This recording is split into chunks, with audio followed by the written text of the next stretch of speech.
Selamat sore. Sebelumnya perkenalan dulu, nama saya Christian. Saya sudah menikah. Saya di sini bersama istri saya. Kami memiliki 3 orang anak. Yang pertama Chloe itu kelas 2 SD. Yang kedua Oliver K1, jadi TK kecil. Yang ketiga Chessy Pre-K, playgroup, ya, masih kecil-kecil. Saya profesional tapi juga melayani di bagian pengajaran. Nah, sebelum kita masuk firman Tuhan, thank you untuk tim kepemimpinan di sini, Pastor Yusak yang memberi kesempatan untuk memberitakan firman Tuhan. Oke, karena temanya adalah Jesus in Old Testament, hari ini kita akan bicara soal tokoh yang namanya Abigail. Nah, ayatnya itu dari 1 Samuel 25. Nah, apa sih gambarannya? Gambarannya itu soal satu kata yang namanya penyesalan. Saya yakin berapapun umur kita, dalam hidup kita pasti pernah menyesal. Maupun hal yang kecil, hal yang besar gitu ya. Saya ingat sekali waktu zaman-zaman di mana ketiga anak kami ini masih pakai diapers, masih pakai pampers gitu ya. Kerjaan kami itu hunting pampers termurah gitu ya. Lihat e-commerce itu satu-satu dibuka, kalau ke supermarket semua diliatin gitu ya. Jadi sampai hafal di supermarket mana merek ini paling murah, di supermarket mana yang mana.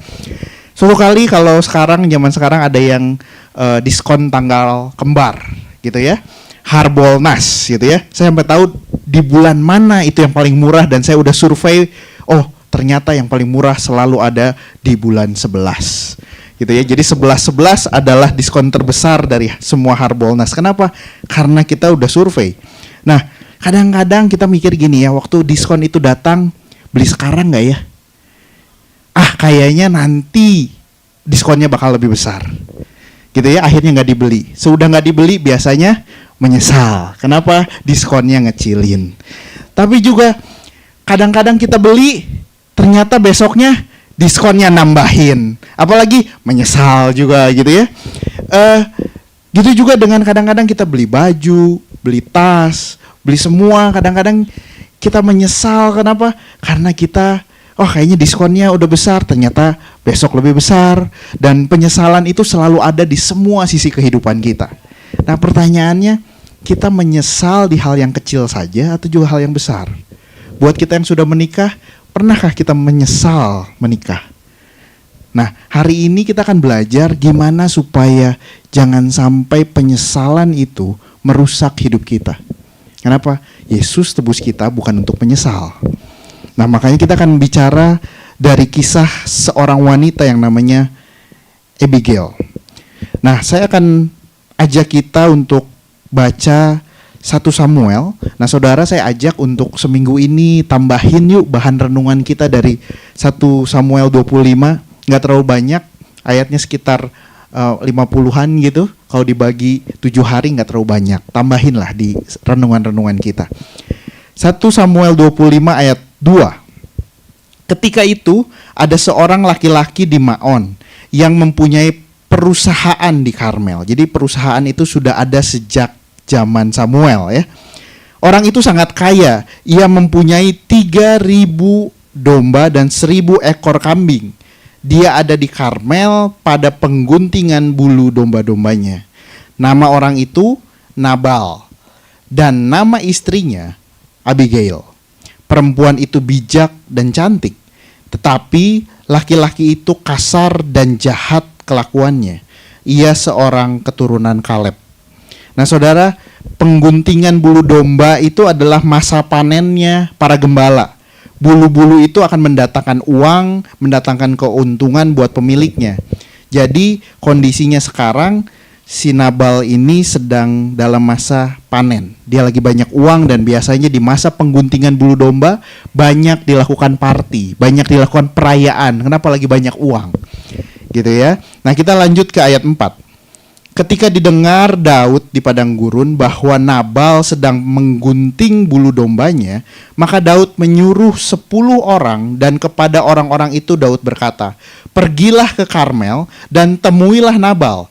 Tanyakanlah keselamatannya atas namaku dan sampaikanlah salam ini kepadanya. Selamat, selamatlah engkau, selamatlah keluargamu, selamatlah segala yang ada padamu." Jadi dari ayat 2 sampai 4 kita tahu bahwa di cerita kali ini tokoh utamanya ada 3. Yang pertama Daud, Nabal, Abigail. Nah, kalau saudara nanya kenapa Daud dan orang-orangnya ada di padang gurun, saya kasih background sedikit bahwa saat itu Daud sedang lari dari Saul. Saul mau bunuh Daud. Kenapa? Karena Saul tahu Daud orang yang diurapi jadi raja selanjutnya. Sedangkan Saul pengennya yang jadi raja selanjutnya anaknya, Yonatan. Makanya Saul mau bunuh Daud. Daud lari ke padang gurun. Dia bersembunyi di gua-gua. Gitu ya. Nah, kalau kita lanjut ke ayat 7. Baru-baru ini aku mendengar bahwa engkau mengadakan pengguntingan bulu domba. Adapun gembala-gembalamu yang ada dengan kami, tidak kami ganggu, dan tidak ada sesuatu yang hilang daripada mereka selama mereka ada di Karmel. Tanyakanlah kepada orang-orangmu, tentu mereka akan memberitahu kepadamu. Sebab itu, biarlah orang-orang ini mendapat belas kasihanmu. Bukankah kami ini datang pada hari raya? Berikanlah pada hamba-hambamu ini dan kepada anakmu Daud apa yang ada padamu. Daud bilang sama orang-orangnya, pergi ke Nabal, minta sumbangan. Kan selama gembalanya Nabal nyari makan di padang gurun, toh kita lindungin. Tanyain deh sama orang-orangmu, tanya sama gembala-gembalamu, gak ada yang hilang kan? Kalau ada perampok datang, toh kita yang lindungin juga. Boleh dong saya minta. Dan Daud bilangnya apa? Yang di merah, sebab itu biarlah orang-orang ini mendapat belas kasihanmu. Bukankah kami ini datang pada hari raya? Kami gak malak sembarangan. Ini kan kamu lagi banyak uang. Lu lagi punya, kamu lagi punya. Boleh dong saya minta sedikit aja gitu. Dan berikanlah pada hamba-hambamu ini dan kepada anakmu Daud apa yang ada padamu. Jadi Daud sopan. Padahal kalau kita baca nanti selanjutnya, minimal sama Daud ada 600 laki-laki dengan senjata lengkap. Karena dia siap berperang sama Saul. Jadi sebenarnya kalau Daud mau, dia bisa malak gak? Bisa. Datang aja 600 orang sama Nabal. Nabal kan bukan panglima. Nabal itu pengusaha. Datang 600 orang kepung rumahnya bawa pedang, dikasih gak? Dikasih. Tapi Daud gak begitu. Kenapa? Karena Daud mau mintanya baik-baik sebenarnya. Gitu ya. Nah, ayat 10. Tetapi Nabal menjawab anak buah Daud itu katanya, siapakah Daud? Siapakah anak Isai itu? Pada waktu sekarang ini banyak hamba-hamba yang lari dari tuannya. Ngomong apa? Nabal, nyepet Daud.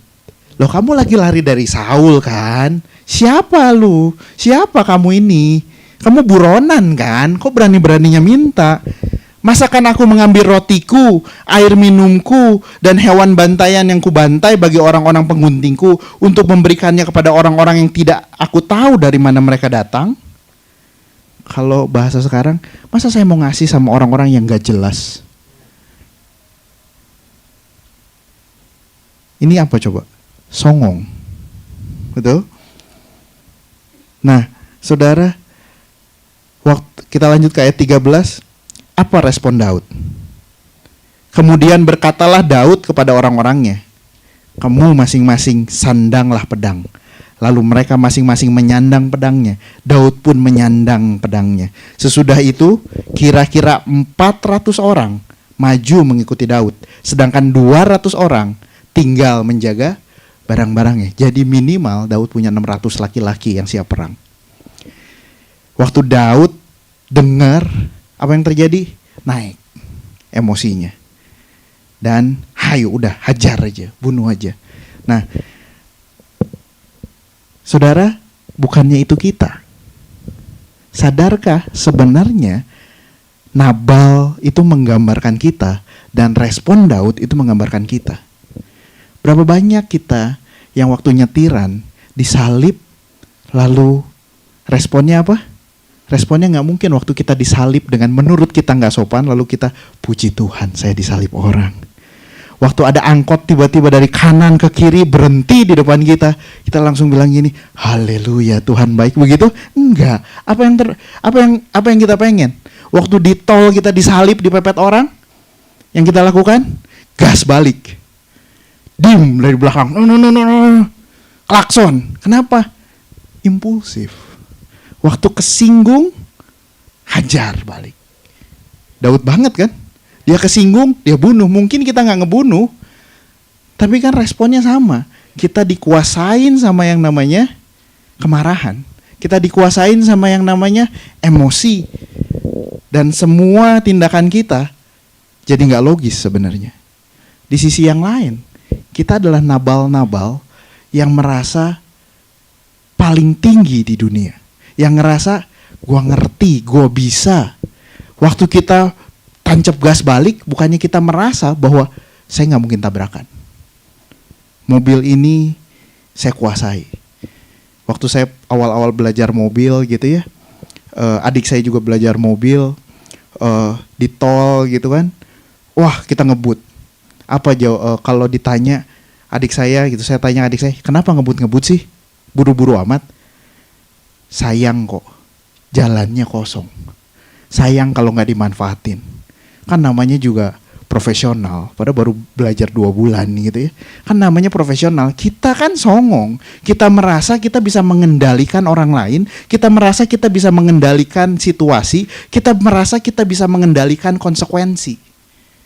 Saya bikin ini, nggak akan ada konsekuensi apa-apa buat hidup saya. Nggak aman, saya tahu kok yang saya lakukan. Itu kan sombong sekali sebenarnya. Dan itu kita banget. Begitu disenggol, bacok. Berapa banyak saya marah sama istri saya, kenapa? Karena egonya yang kena. Saya marah sama anak-anak saya supaya apa? Bukan buat didik mereka. Berapa banyak anak-anak saya berulah karena masih kecil-kecil semuanya. Waktu sayanya lagi nggak stabil gitu ya, lagi banyak kerjaan, lagi banyak pusing. Anak-anak saya bikin ulah, saya marah begitu rupa. Sebenarnya buat apa? Buat menunjukkan saya bosnya. Kalau saya suruh diam, kamu diam. Dan itu kita. Dan kalau kita lihat, itu yang namanya kesombongan. Kalau kita buka kamus, kesombongan itu menghargai diri secara berlebihan. Congkak, ponggah. Kalau saya boleh tambahin, kesombongan itu merasa berkuasa atas diri sendiri, orang lain, dan keadaan. Saya sombong. Saya merasa saya harus menguasai anak saya. Maka semua yang dilakukan anak saya harus menurut apa kata saya. Termasuk orang-orang sekitar kita, tim kerja kita, pasangan kita, orang yang nyetir di sebelah kita, mobil di belakang kita. Gak boleh ngedim gua dong. Kalau saya lewat, kasih jalan dong. Saudara, Galatia 6 ayat 3 bilang apa? Sebab kalau seorang menyangka bahwa dia berarti padahal dia sama sekali tidak berarti, dia menipu dirinya sendiri. Pertanyaan saya, benarkah kita bisa menguasai orang lain? Apakah saya bisa menguasai bahkan anak saya sendiri yang masih kecil? Tidak. Mereka mungkin takut ngelihat saya, tapi hatinya tetap dongkol. Bisa nggak saya ngatur hatinya anak-anak saya? Tidak. Apalagi saya mau ngatur hatinya istri saya yang udah dewasa. Nggak bisa. Bisa nggak saya mengatur konsekuensi dari apa yang saya putuskan? Nggak bisa. Waktu ngebut, nyerempet ya tabrakan. Bisa nggak saya bilang, saya nggak mungkin tabrakan? Nah itu sombong. Itu sama kayak Daud. Pokoknya ke gua datang, pasti semua binasa. Kalaupun hari ini kita dipercaya Tuhan sama berkat yang lebih, wewenang, mungkin harta yang lebih, bukannya itu semuanya juga sebenarnya itu punya Tuhan. 1 Tawarikh 29 ayat 11 sampai 12. Lalu Daud memuji Tuhan di depan mata segenap jemaat itu, dan berkatalah Daud, ya Tuhan, punyamulah kebesaran dan kejayaan, kehormatan, kemasyuran, dan keagungan. Ya, segala-galanya yang ada di langit dan di bumi. Ya Tuhan, punyamulah kerajaan, dan Engkau yang tertinggi itu melebihi segala-galanya sebagai kepala. Sebab kekayaan dan kemuliaan berasal daripadamu. Dan Engkau yang berkuasa atas segala-galanya, dan dalam tangan-Mulah kekuatan dan kejayaan. Dalam tangan-Mulah kuasa membesarkan dan mengokohkan segala-galanya. Saudara, apapun yang Tuhan percayakan sama kita hari ini, itu berasal dari Tuhan. Kalau kita sadar ini, bisa nggak kita sombong? Kalau saya dikasih kendaraan yang lebih baik, itu bukan karena saya, itu karena Tuhan. Kenapa saya harus sombong sama orang yang mobilnya lain di tol? Kenapa saya harus nggak terima sama sikap yang orang lain? Karena toh jabatan saya pun dikasihnya sama Tuhan. Ulangan 8 ayat 18. Tetapi haruslah engkau ingat kepada Tuhan Allahmu, sebab Dialah yang memberikan kepadamu kekuatan untuk memperoleh kekayaan. Kalau saudara diberikan Tuhan kekayaan, boleh sombong nggak? Enggak. Karena kemampuan untuk mendapatkan kekayaan dapatnya dari Tuhan. Dengan maksud meneguhkan perjanjian yang diikrarkannya dengan sumpah kepada nenek moyangmu seperti sekarang ini. Jadi kalau kita lihat, iya Nabal parah banget kalau udah kayak gini ya. Dia kaya itu kayaknya dari Tuhan. Dia punya kekuasaan, dia punya perusahaan itu dari Tuhan. Tapi kok gitu? Iya, gampang memang pakai kacamata ini sama orang lain. Tapi mulai berkaca yuk sama kita. Berapa sering kita juga sombong sama orang. Sombong itu kan bisa juga dalam hati. Parah banget, lihat udah dikasih kuasa aja masih gak bener. Loh, apakah kalau saudara ada di posisi dia, saudara lebih benar? Enggak. Tugas kita bukan ngomongin. Tugas kita membantu orang lain untuk melaksanakan perannya dengan baik. Di mana? Di gereja, di kerjaan, di rumah. Kalau ada yang sudah berkeluarga, bukan komplain sama istrinya, bantu istrinya. Bukan komplain sama suaminya, bantu istrinya. Supaya apa? Mereka bisa berperan lebih baik. Kalau saudara cuman komplain, saudara sombong. Karena merasa dia gak benar, saya lebih benar. Galatia 6 ayat 7. Jangan sesat, Allah tidak membiarkan dirinya dipermainkan. Karena apa yang ditabur orang, itu juga yang akan dituainya. Ada konsekuensi dari setiap perkataan, perbuatan, bahkan pikiran kita. Waktu Nabal ngomong sembarangan, ada konsekuensinya. Bahkan nanti kita lihat konsekuensi dari kata-katanya Nabal nggak sembarangan loh. Ngomongnya sembarangan, konsekuensinya serius. Kenapa? Kemarahan Daud sampai dia bilang gini, jangan sampai nanti matahari bersinar di pagi hari masih ada orang yang hidup di rumahnya Nabal. Gara-gara ngomong sembarangan. Berapa banyak sekarang kita lihat berita orang yang kerja membunuh majikannya. Kenapa? Salah ngomong. Kita harus ingat, apa yang kita omongin, apa yang kita buat sama orang lain akan selalu ada konsekuensinya. Kita anak Tuhan, yes. Kita diselamatkan sama Tuhan, yes. Tapi Tuhan tidak pernah menghilangkan hukum tabur tuai. Apa yang ditabur orang, itu juga yang akan dituainya. Jadi, jangan biarkan ego kita menguasai hidup kita. Sekali lagi ya, jangan biarkan kesombongan kita menguasai hidup kita.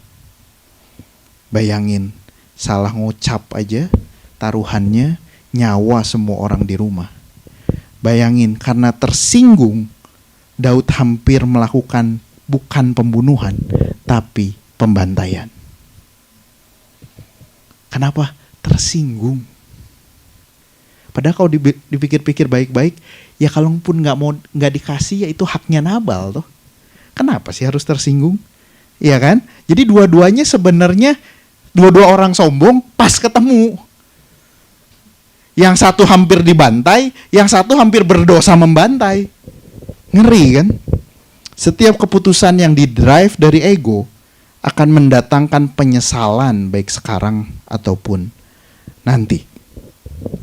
Nah, kita loncat ke ayat 14. Setelah itu terjadi, tetapi kepada Abigail, istri Nabal, telah diberitahukan oleh salah seorang bujangnya, katanya, ketahuilah, Daud menyuruh orang dari padang gurun untuk memberi salam kepada Tuhan kita, tetapi ia memaki-maki mereka. Jadi Nabal gak cuma nyepet Daud sebagai orang yang lagi lari dari Saul, Daud juga memaki-maki orang-orangnya Daud. Padahal orang-orang itu sangat baik pada kami. Mereka tidak mengganggu kami dan kami tidak kehilangan apa-apa selama kami lalu lalang dekat mereka. Ketika kami di ladang, mereka seperti pagar tembok di sekeliling kami siang malam selama kami menggembalakan domba-domba di dekat mereka. Ayat 17. Oleh sebab itu, pikirkanlah dan pertimbangkanlah apa yang harus kau perbuat. Ini kata orang-orangnya Nabal ke Abigail, sebab telah diputuskan bahwa celaka akan didatangkan kepada tuan kita dan kepada seisi rumahnya, dan ia seorang yang dursila sehingga orang tidak dapat berbicara dengan dia. Orang-orang Abigail, pelayan-pelayan bilang, pikirin baik-baik gimana caranya kamu bujuk Daud supaya kita gak mati, karena sudah diputuskan ini akan terjadi pembantaian. Ayat 18. Lalu segeralah Abigail mengambil 200 roti, 2 buyung anggur, 5 domba yang telah diolah, 5 sukat bertih gandum, 100 buah kue kismis, dan 200 kue ara. Dimuatnyalah semua ke atas keledai. Lalu berkatalah pada bujang-bujangnya, berjalanlah mendahului aku segera menyusul kamu. Tetapi Nabal suaminya tidak diberitahunya. Kenapa kue itu harus jalan duluan? Itu namanya hikmat. Kalau mau minta maaf, itu harus pakai hikmat. Kalau istri lagi marah, jangan langsung, sorry ya, nggak dimaafin, saya udah minta maaf loh ya. Nah nggak, kalau kamu nggak maafin saya, itu bagian kamu. Bagian saya sudah lunas sama Tuhan. Itu tidak berhikmat. Abigail gimana? Kasih dulu makanan. Nah kalau istri-istri mau minta maaf sama suami, bikin dulu makanan yang enak. Sediain dulu, suruh makan kenyang dulu gitu ya. Sudah kenyang gimana? Baru, tadi tuh sebenarnya aku gak suka loh kalau kamu begitu di depan umum. Aku tuh tersinggung loh sama kata-kata kamu. Beres gak? Lebih smooth. Itu hikmat. Gitu ya. Nah, Abigail tahu Daud lagi marah-marahnya. Kasih kue dulu. Kasih makanan dulu. Baru dia akan menyusul. Kenapa Nabal gak dikasih tahu? Karena Nabal lagi party. Jadi kalau Nabal dikasih tahu pun dia akan masih dablek, masih nggak akan dengar. Nah, kita lanjut dulu ya ceritanya ya. Ayat 20. Dan akhirnya Abigail itu jalan di belakang kue-kue dan makanan itu. Ayat 20, dan perempuan itu bertemu dengan mereka. Mereka itu Daud dan orang-orangnya. Daud tadinya telah berkata, sia-sialah aku melindungi segala kepunyaan orang ini di padang gurun. Ia membalas kebaikanku dengan kejahatan. Beginilah kiranya Allah menghukum Daud. Bahkan lebih daripada itu, jika aku tinggalkan hidup sampai pagi, seorang laki-laki saja pun dari semua yang ada padanya. Balas dendam aja kalau lagi emosi bawa-bawa Tuhan ya. Dia bilang gini kalau bahasa sehari-hari ya, Tuhan tuh hukum saya kalau sampai di rumah itu masih ada laki-laki yang hidup nanti pagi. Kita kalau lagi emosi, itu kayaknya semua udah kita yang paling benar dah. Gitu ya, bahkan Tuhan pun harus nurut saya. Gitu. Daud bertekad menghancurkan Nabal, bunuh semua yang ada padanya. Di sini sebenarnya Daud sudah kehilangan logikanya. Keputusannya bersimbah darah, ingin menumpas semua laki-laki yang ada pada Nabal. Mungkinkah seorang yang berkenan di hati Allah mengucapkan kata-kata yang sedemikian kasar dengan bibir mulutnya? Apakah dia sudah terlampau lama menderita di tempat di mana seharusnya dia belajar kesabaran, namun malah membuatnya menjadi seorang pemarah, tersurut dalam amarah hanya karena sepatah dua patah kata yang keras? Kenapa Daud yang katanya orang yang berkenan di hadapan Tuhan bisa jadi aktor pembunuhan, pembantaian karena kata-kata? Hati-hati. Hati-hati dalam berkata-kata, hati-hati juga dalam bersikap. Ayat 23, ketika Abigail melihat Daud, segeralah ia turun dari atas keledainya, lalu sujud menyembah di depan Daud dengan muka sampai ke tanah. Ia sujud di kaki Daud serta berkata, "Aku saja, ya Tuanku, yang menanggung kesalahan itu. Izinkanlah hambamu ini berbicara kepadamu dan dengarkanlah perkataan hambamu ini." Saudara boleh highlight ayat ini ya, nanti kita akan balik ke sini. Waktu Abigail datang, apa yang dilakukan? Saya rasa dalam perjalanan itu kan gak mungkin kayak sekarang ya, naik mobil 15 menit, enggak. Mungkin berjam-jam dia naik keledai gitu ya. Dia mikir kalau ketemu Daud harus gimana dulu ya. Cium tangan dulu, apa sujud dulu, apa ngobrol dulu atau gimana gitu ya. Dan dia memutuskan sampai satu titik gini, ketemu Daud sujud dulu. Dan dia bilang, aku aja. Kalau Daud mau bunuh, itu artinya apa? Bunuh saya aja. Gak usah semua yang ada di rumah. Ayat 26, oleh sebab itu Tuanku, demi Tuhan yang hidup dan demi hidupmu yang dicegah Tuhan daripada melakukan hutang darah dan daripada bertindak sendiri dalam mencari keadilan, biarlah menjadi sama seperti Nabal musuhmu dan orang yang bermaksud jahat terhadap Tuanku. Jangan jadi sama kayak Nabal. Jangan kamu mencari keadilan sendiri. 30, apabila Tuhan melakukan pada Tuanku sesuai dengan segala kebaikan yang difirmankannya kepadamu dan menunjuk engkau menjadi raja atas Israel, maka tak usah Tuanku bersusah hati dan menyesal karena menumpahkan darah tanpa alasan. Dan karena Tuanku bertindak sendiri dalam mencari keadilan. Dan apabila Tuhan berbuat baik kepada Tuanku, ingatlah kepada hambamu ini. Ayat selanjutnya, tetapi demi Tuhan Allah Israel yang hidup, yang mencegah aku daripada berbuat jahat kepadamu. Ini kata Daud ya, jika engkau tadinya tidak segera datang menemui aku, pasti tidak ada seorang laki-laki pun yang tinggal hidup pada Nabal sampai fajar menyingsing. Pulanglah dengan selamat ke rumahmu. Lihatlah, aku mendengar perkataanmu dan menerima permintaanmu dengan baik. Saudara, Abigail bilang di ayat yang sebelumnya, di slide yang sebelumnya gini, jangan sampai kamu nyesel. Nanti, someday, Tuhan kan akan bikin kamu jadi raja. Bukankah ini akan jadi penyesalan kamu sebagai raja pembantai umatnya sendiri? Bukannya kamu akan terus dihantui rasa bersalah.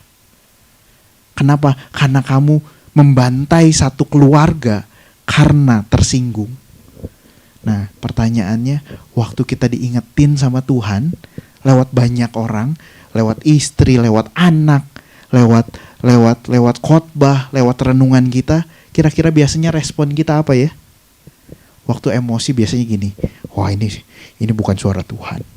Yang suara Tuhan apa? Yang saya pengen bunuh, itu suara Tuhan. Biasanya kan gitu ya, marah dulu, ini suara Tuhan gitu ya. Dan kita mulai muncul pembenaran. Waktu saya marah sama anak saya dengan berlebihan, otak saya gimana? Ini anak harus diajar. Kalau enggak, gedenya mau jadi apa? Betul? Benar enggak? Benar. Tapi pertanyaannya setelah mulai sadar, setelah mulai emosinya turun, saya mulai mikir, emang dengan cara saya marahin dia di depan mukanya gitu, emang dia akan berubah? Enggak kan?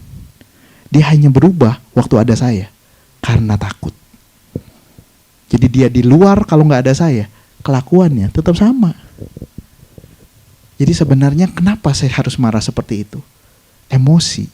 Tapi pembenaran itu yang selalu muter di kita. Nah, bagian kedua ini kita belajar untuk ini. Waktu kita diingetin sama seorang, sama Tuhan lewat banyak hal.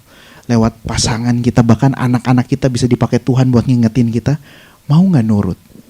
Mau denger gak? Yakobus 1 ayat 19-20 bilang apa? Hai saudara-saudara yang kukasihi, ingatlah hal ini. Setiap orang hendaklah cepat marah tetapi lambat mendengar. Enggak. Cepat mendengar tetapi lambat untuk berkata-kata. Dan juga lambat untuk marah. Sebab amarah manusia tidak mengerjakan kebenaran di hadapan Allah. Waktu kita dengar sesuatu, waktu kita dapat hal yang gak menyenangkan, apa respon kita? Lebih cepat marah, lebih cepat ngomel, apa lebih cepat mendengar?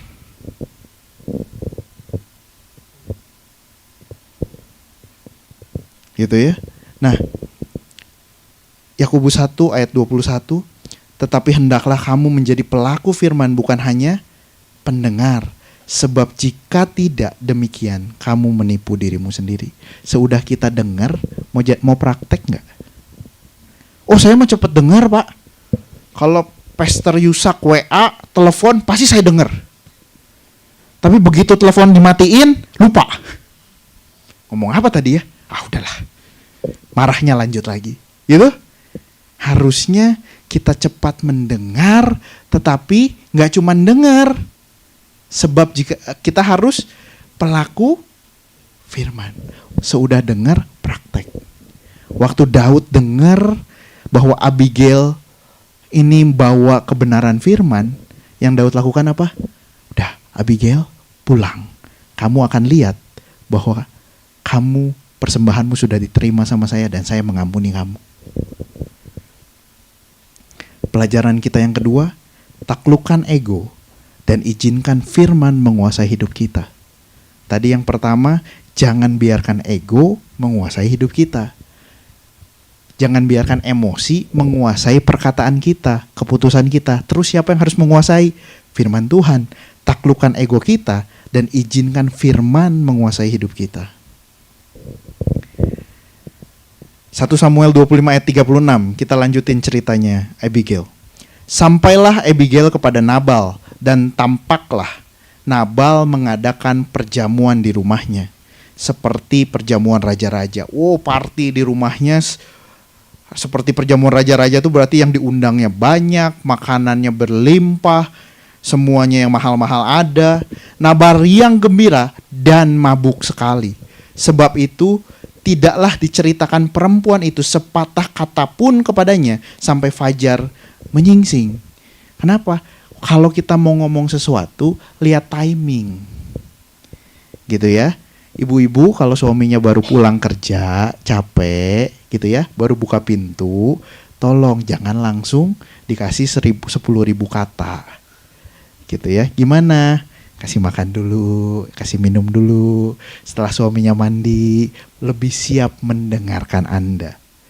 Kalau enggak, ya tahu nggak, baru di depan pintu. Tahu nggak tadi si anak kamu cerewet banget. Tadi saya dipanggil sama guru. Dia dorong anak orang, dia gini nih.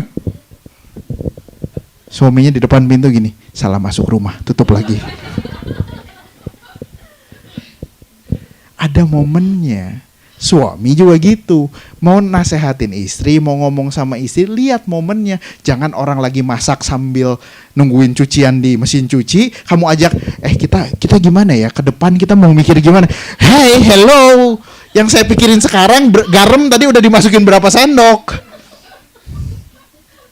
Bayang ya, jadi semua itu perlu hikmat. Dalam kehidupan itu perlu hikmat. Ngobrol sama bos itu perlu hikmat. Ngobrol sama pemimpin perlu hikmat. Ngobrol sama orang yang kita layani perlu hikmat. Tanpa hikmat, kita nabrak, kita bayar harga yang sebenarnya gak harus kita bayar. Banyak pertengkaran yang bisa dihindari kalau kita punya hikmat. Tanya sama Tuhan, Tuhan ngomong sekarang gak? Oh kayaknya gak siap. Satu kali di rumah saya itu seperti ICU. Dalam arti gini, orang-orang yang lagi berantem datang. Kalau ada yang WA ke saya pengen datang, kok saya mau izin ke rumah, pasti berantem. Kenapa? Kalau lagi happy-happy, nggak ada yang ingat, gitu ya. Jadi saya bilang rumah saya memang ICU, gitu ya, itu tanggap darurat. Saudara, kok saya berantem sama istri saya nggak mau pulang. Yang saya lakukan apa? Kasih makan di rumah. Saya bilang, pesenin soto sama sate. Yaudah makan di rumah. Habis makan kenyang, ajak bercanda sedikit, hai. Sekarang pulang ya. Oke kok. Kan sebenarnya kan sejauh soto dan sate, saudara. Gitu ya. Cuman kadang-kadang kita terbawa nafsu pengen segera gitu ya. Nah, ayat 37, tetapi pada waktu pagi ketika sudah hilang mabuk Nabal itu, diceritakanlah kepadanya oleh istrinya segala perkara itu. Lalu terhentilah jantungnya dalam dadanya dan dia membatu. Nabal baru sadar, omongan saya hampir membuat saya mati barusan. Ini pagi yang sama Daud mau bantai Nabal. Berarti kan gini, kalau Abigail nggak pergi tadi malam, ini saya udah nggak berdiri di sini nih, sudah selesai nih. Dia baru sadar kalau semua omongannya ada konsekuensinya. Nah, jangan sampai kita nggak sadar konsekuensi dari apa yang kita lakukan, kita bicarakan. Saudara akan menyesal. Ketahui segala konsekuensi dari keputusan kita. Ayat 38. Dan kira-kira 10 hari sesudah itu Tuhan memukul Nabal sehingga mati. Jadi Nabal matinya ya mati natural. Kapan? 10 hari kemudian. Cuman jarak 10 hari loh. Kalau Daud gak sabaran, dia mati 10 hari lebih awal, tapi dosanya ada di Daud semua. Karena Daud gak biar Tuhan melakukan keadilan terhadap Nabal. Kalau Nabal panjang umur, itu kehendak Tuhan. Kalau Nabal mati 10 hari kemudian, itu kehendak Tuhan. Bukan urusan Daud. Waktu Daud bisa berdamai sama itu, 10 hari kemudian Tuhan memukul Nabal sehingga mati. Ayat 40, para hamba Daud datang kepada Abigail di Karmel dan berkata kepadanya, demikian, Daud menyuruh kami kepadamu untuk mengambil engkau menjadi istrinya. Singkat cerita, Abigail diambil sama Daud jadi istrinya. Saudara, apa yang bisa kita lihat dari Abigail? Ini persis seperti Filipi 2 ayat 3-4. Dengan tidak mencari kepentingan sendiri atau pujian yang sia-sia, sebaiknya hendaklah dengan rendah hati yang seorang menganggap yang lain lebih utama daripada dirinya sendiri. Dan janganlah tiap-tiap orang hanya memperhatikan kepentingannya sendiri, tetapi kepentingan orang lain juga. Di mana Abigail gini, waktu dia datang sama Daud dan dia bilang gini, Tuhan, aku aja, jangan mereka. Kalau kamu mau bunuh saya aja, jangan mereka. Sambil dia sujud di hadapan Daud. Yuk. Dan ini yang dilakukan Yesus, nanti kita akan lihat.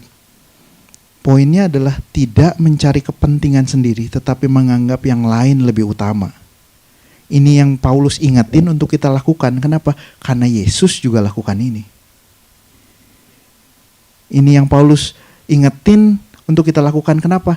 Karena semua di Alkitab kita lihat ya ceritanya tentang ini. Apa sih untungnya Musa untuk jadi pemimpinnya Israel? Enggak, lebih banyak pusingnya. Kenapa dia mau lakukan? Karena dia tidak mencari keuntungannya sendiri. Kalau dia mencari keuntungan sendiri, mendingan jadi pangerannya Mesir. Jelas. Hidupnya terawat, terjaga, harta banyak, mau apa gampang, koneksi besar. Ngapain susah-susah? Ngapain Abraham pindah? Dia kaya, punya keluarga, punya perusahaan. Kenapa? Karena bukan untuk kepentingannya sendiri. Kalau kita lihat semua hamba Tuhan, harusnya semua kita harusnya hidup dengan tidak mencari kepentingan kita sendiri, tapi menganggap kepentingan yang lain lebih utama. Kisah Abigail adalah penggambaran sebagian dari kehidupan Yesus. Masa sih Yesus begitu? Wah, Yesus bukan cuman bilang, Yesus nggak cuman datang sama Daud yang jaraknya mungkin naik keledai beberapa jam. Yesus ninggalin surga buat saudara dan saya. Yesus ninggalin semuanya. Di surga yang begitu sempurna, dia tinggalin. Untuk apa? Mati. Bukan untuk jadi raja di sini yang bergelimang harta, tinggal tunjuk mau apa. Enggak. Demi kepentingan siapa? Ada untungnya buat Yesus? Coba pikir, kalau saya selamat, apa untungnya buat Yesus? Oh, tapi Kristen bisa khotbah. No, Yesus kalau mau sentuh orang, nggak harus Kristen yang khotbah. Nggak harus ada yang khotbah, bisa ada orang selamat nggak? Bisa. Kenapa? Apa untungnya seorang Kristen ini selamat buat kerajaan Allah? Sebenarnya nggak ada. Karena Yesus kasih, maka dia datang. Nah, kalau kita lihat lebih jauh, apa sih perbandingan sama Abigail dan Tuhan Yesus? Boleh di next ya. Abigail mengetahui bahwa Nabal dan seisi rumahnya akan binasa dihukum murka Daud. Yesus mengetahui bahwa semua manusia akan binasa dihukum murka Allah. Ada yang bisa selamat? Nggak bisa. Karena semua orang sudah berbuat dosa dan kehilangan kemuliaan Allah. Abigail berinisiatif mendamaikan Daud dan Nabal. Yesus berinisiatif mendamaikan manusia dan Allah. Saudara, kalau saudara buka di Kejadian, bahkan sebelum Adam minta maaf, sebelum Adam bilang sorry sama Tuhan, bahkan Adam kayaknya gak pernah bilang sorry sih sama Tuhan soal dosanya. Adam sembunyi lalu tuduh-tuduhan kan. Gak ada tuh, Tuhan saya menyesal. Yang saya menyesal apa? Tuhan saya menyesal engkau tempatin dia jadi istri saya. Gak ada dia bilang, Tuhan menyesal makan ini, Tuhan menyesal. Gak ada. Sebelum Adam menyesal, Allah bilang apa? Tenang, keturunanmu akan menemukan ini. Dan itu artinya apa? Someday saya akan bikin penebusan lewat keturunanmu. Terus Adam dibuatin baju dari kulit binatang. Artinya apa? Itu yang akan tebus. Kenapa? Untuk bikin baju itu perlu nyawa yang dikorbanin. Sebelum Adam menyesal, Tuhan yang berinisiatif untuk mendamaikan manusia dengan Allah. Abigail menawarkan diri sebagai korban pendamaian. Yesus mengosongkan diri dan menyerahkan nyawa sebagai korban pendamaian. Abigail jadi gak dibunuh untuk jadi korban? Gak jadi. Yesus jadi. Dia dibunuh, dia disiksa, dia diludahi, dia dihina sebagai korban pendamaian untuk kita semua. 1 Yohanes 4 ayat 9. Dalam hal inilah kasih Allah dinyatakan di tengah-tengah dunia, yaitu bahwa Allah telah mengutus anaknya yang tunggal ke dalam dunia supaya kita hidup olehnya. Inilah kasih itu, bukan kita yang telah mengasihi Allah, tetapi Allah yang telah mengasihi kita dan telah mengutus anaknya sebagai pendamaian dosa-dosa kita. Saudara-saudara yang kekasih, jikalau Allah sedemikian mengasihi kita, maka haruslah kita saling mengasihi. Saya mau ingetin kita semua bahwa bukti kasih Allah itu Yesus yang hidup mati 2000 tahun yang lalu. Jadi kalau kok saya nggak sembuh, kok saya nggak sekaya dia, kok saya nggak seberbakat pemain musik, saya nggak bisa main musik sama sekali sampai hari ini, gitu ya. Kalau saya nyanyi pecah semua di sini. Kok saya nggak seberbakat ini sih? Tuhan lebih sayang dia dibanding saya, gitu? Enggak. Bukti kasihnya Tuhan sama kita bukan kesembuhan. Bukti kasihnya Tuhan sama kita bukan harta. Bukti kasihnya Tuhan sama kita Yesus yang mati dan bangkit untuk tebus kita. Dan kasih itu tidak pernah di-cancel. Dan tidak pernah Tuhan menyesal untuk itu. Dia bilang gini, saya tetap rela. Saya tetap memutuskan walaupun sepanjang menit Yesus tahu gak sih dari lahir dia bakal mati nanti di kayu salib? Tahu dari awal. Dan kalau saudara tahu, dia mungkin saya ngebayangin aja ya, interpretasi ya. Di umurnya 20 dia mulai mikir ya, 13 tahun lagi. Di umurnya 30, ini saya mau mulai pelayanan nih. 3 tahun lagi saya mati. 2 tahun lagi saya mati. 6 bulan lagi saya mati. Bahkan dia waktu malamnya kan dia sampai kayak keringat darah gitu ya, karena saking stresnya. Kenapa? Dia tahu penderitaan apa yang akan dia hadapi. Saya tahu besok saya mati. Bisa gak dia cancel? Oh bisa. Bapak cukup kayaknya. Lihat nih manusia-manusia ini, lihat. Kayaknya gak ada yang pantas buat diselamatin. Cancel. Refund aja, refund. Cancel, gak jadi. Dia bisa lakukan itu. Tapi dia memutuskan taat sampai mati. Itu kata Filipi. Taat sampai mati. Sampai detik terakhir dia bilang gini, sudah selesai. Alkitab mencatat, maka dari itu dia menyerahkan nyawanya pada Tuhan. Dia bukan mati sebagai manusia. Dia menyerahkan nyawanya sama Bapa. Kenapa? Karena dia kasih. Dan terakhir, saudara, kalau kita murid Yesus, Yesus mendekati mereka dan berkata, kepadaku telah diberikan segala kuasa di surga dan di bumi. Karena itu pergilah, jadikanlah semua bangsa muridku, dan baptislah mereka dalam nama Bapa dan Anak dan Roh Kudus, dan ajarlah mereka melakukan segala sesuatu yang kuperintahkan kepadamu, dan ketahuilah aku menyertai kamu senantiasa sampai kepada akhir zaman. Saudara, kalau kita murid adalah belajar dari Yesus, tapi gak cuman belajar, murid juga melakukan apa yang Yesus perintahkan, yang Yesus ajarkan.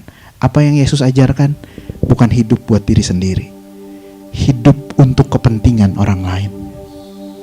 Waktu kita ada di keluarga, harusnya anak-anak kita bisa melihat, papi semakin hari semakin mirip seperti Yesus. Mami, kok semakin hari semakin sabar. Bukan, mami semakin hari semakin kaya radio butut aja gitu. No, harusnya semakin hari semakin kita belajar sama Yesus, maka orang-orang semakin gini, kok kamu beda ya? Di kerjaan, kok kamu beda ya? Kamu seperti Yesus yang saya suka dengar di gereja. Itulah murid Yesus. Bukan cuma mendengar, tapi melakukan segala sesuatu yang Yesus perintahkan kepadamu. Itu firman Tuhan hari ini. Saya mau ajak kita untuk ambil saat teduh sebentar, 1 menit.